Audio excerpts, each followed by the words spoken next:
David Norris runs for the U.S. Senate. One can see that he is grossly loved by the people.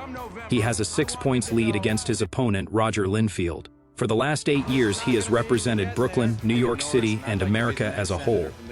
He now leads with a staggering 10 points, and everything is looking positive for him. He has an opinion that young people care about politics, and that it's about the people's future, and not the politicians who complain that young people are unfit for governance. One day, David gets exposed on newspaper after an old college photo resurfaces where David is captured doing a prank at a college reunion. He returns home devastated because until recently he was way ahead of the polls.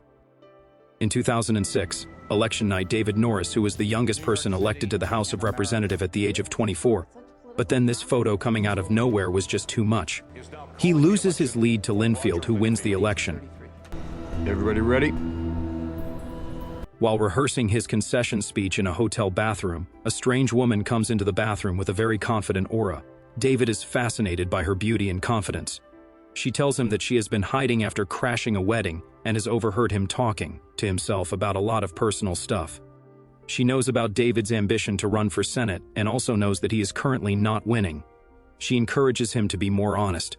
One conversation leads to another, and they both become very comfortable with each other.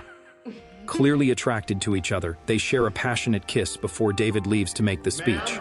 He fails to get her name before she leaves, but, inspired by her, he delivers an unusually candid speech that is well received but only gets him to be favored for the next Senate election in 2010. A strange man named Harry Mitchell has been seen keeping tabs on David, and a month after his loss to Linfield, Harry is seen receiving an assignment from a man named Richardson at Madison Square Park. Harry falls asleep, and this causes David to catch his intended bus, where he meets the beautiful woman from the men's bathroom. Oh, sorry. I saw your speech. I'm Elise, by the way. I'll remember that. I'm starting a new job today. You have to run again. That's a terrible idea. I think it's a great idea. Just one bit, because that's not fair. You keep that. You might need it. That's my number. Terrific, thank you. This time, before she gets off the bus, David gets her name and phone number. On his arrival at work, he finds his co-workers frozen and being examined by strange men, Richardson among them. David takes off and they chase after him, but no matter where he runs, they catch up with him. He is taken to a warehouse where he is told that he arrived work before he was supposed to and wasn't supposed to see what he saw. Amongst the men is Harry. The men debate about the proper course of action, and while at it, David takes off but is caught by Richardson, who reveals to him the existence of the Adjustment Bureau, an organization that ensures people's lives proceed according to the plan created by someone designated as the chairman. Richardson tells David that they have a plan for him. The plan was created by the chairman, and if David tells anyone about them, he will be reset and effectively lobotomized. Richardson further states that David was never meant to see Elise a second time. He destroys the card with her phone number on it and releases David, but clearly warning him that his memory and personality will be erased if he tells anyone about what he has learned. When David is returned to the office, everything is back to normal, and his coworkers who were freezed didn't even know about such occurrence. While David tries to guess Elise's number at a bar, he is met by Harry, who tells him about his role as a caseworker, who is sometimes referred to as an angel. He also clarifies that the chairman is euphemism for God. Out of 9 million people in the city, David wonders how he would find Elise again. Why are you helping me? I have my reasons. Richardson was trying to scare you. We're just here to keep you on plan. You won't find her. They'll make sure of it. He has taken the same bus for 3 years every day, hoping to see her. While on a bus, he sees Elise and runs after her, and they reconnect.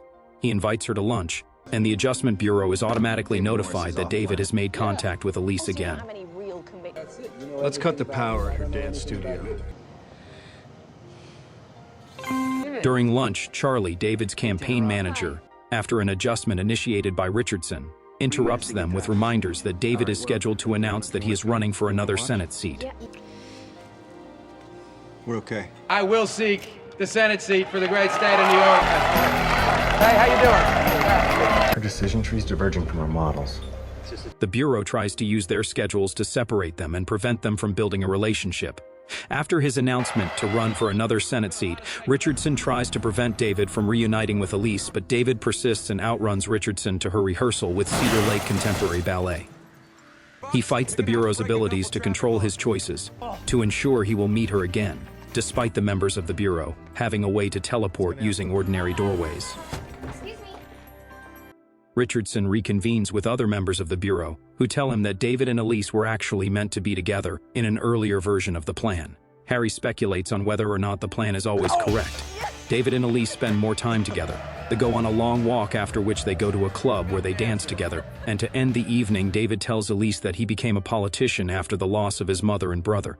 He spends the night with her, and by morning she gets a call from her ex, whom she had broken up with for 3 months now. Over.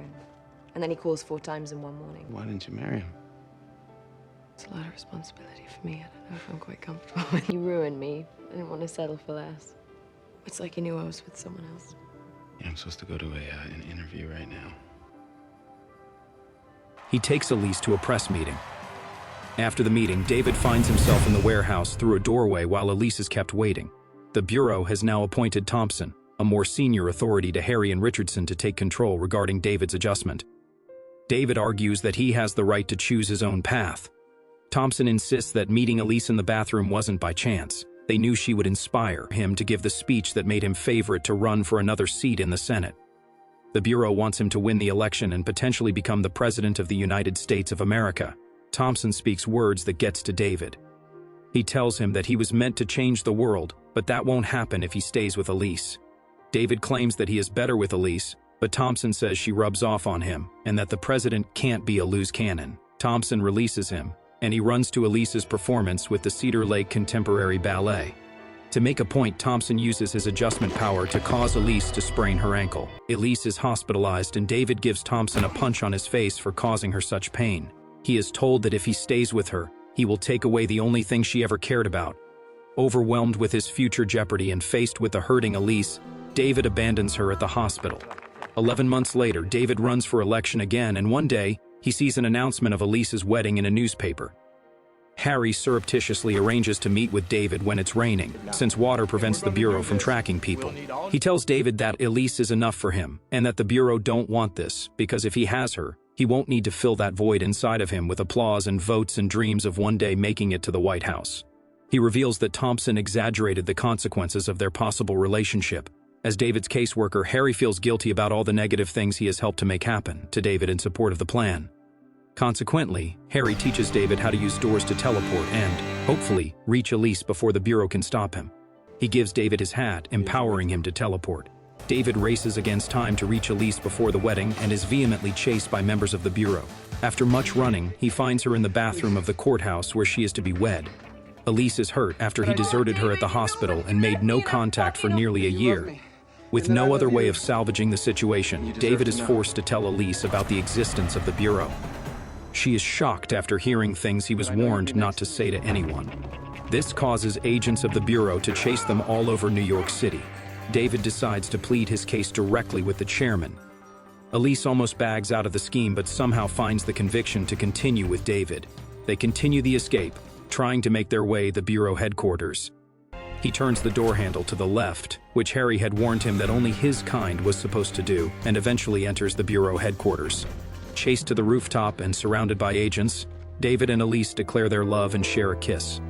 Thompson appears and is immediately interrupted by Harry, who presents the chairman's newly revised plan for David and Elise, which is blank going forward. Harry commends the couple for their devotion to each other before sending them away, speculating that the chairman's true plan may be for people to fight for their free will and write their own destinies, just like David and Elise did, without fear of any kind. This is Falcon Recaps. Thanks for watching.